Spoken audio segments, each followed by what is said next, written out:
Fire Breathers Academy. Far away, on the other side of the world, and a little to the north, there is a school high above the woods. Fire Breathers Academy. In each class, row after row of desks are filled with young dragons ready to learn. The students are all the same age, but some are tiny and some are huge. Some are green, some are red, some are even purple. Karlie was an ordinary green dragon, not too big and not too tiny. She sat in her assigned seat behind Abigail, a pretty purple dragon. As soon as the teacher, Mrs. Longhorn, asked a question, Abigail raised her hand. As she did, she stretched her wings straight out. "I can't see," Karlie complained. Abigail turned around and snorted. "Maybe you should stop complaining and answer a question yourself," she said. Karlie sighed. Too bad Abigail wasn't as pretty on the inside as she was on the outside. Each afternoon, Karlie's third grade class had dragon lessons. For most dragons, their true dragon abilities really began to shine at 8 years old.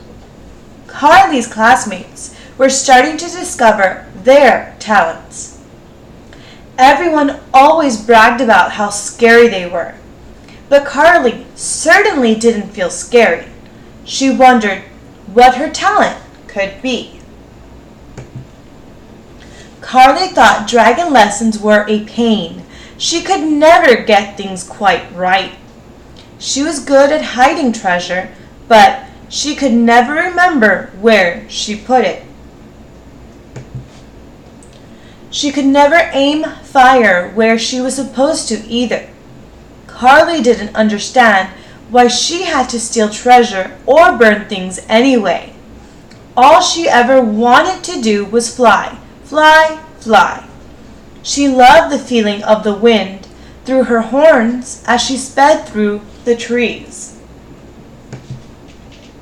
At recess one day, some of the older students were playing Knights and Dragons.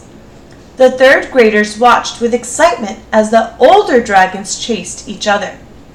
A large dragon named Kevin zoomed past Karlie and her friend Randy. "Wow," said Randy, "Kevin is so fast. I bet he'll be the first to capture a knight after graduation." Karlie wanted to join in so badly she could barely keep her wings from flapping. When Karlie got home, she flopped down on her bed and sighed. She was sick of dragon lessons. Who would understand how she felt?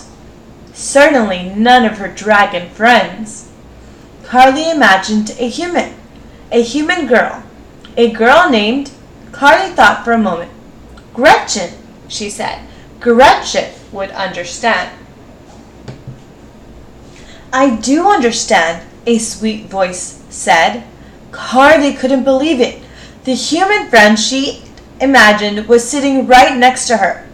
Karlie and Gretchen spent the rest of the night becoming best friends. The next day, Karlie took her imaginary friend to school. They worked on spelling lists together. Gretchen taught Karlie how to count on 5 fingers, and Karlie showed her how to count on 3 claws. At recess, Karlie and Gretchen ran to watch the Knights and Dragons game. "Go, Kevin!" the two friends cheered. Suddenly, Kevin swatted at a dragonfly. He swerved sideways, right into the side of the school. Kevin's friends rushed him to the nurse's office. "Hey, Karlie," a 4th grader yelled.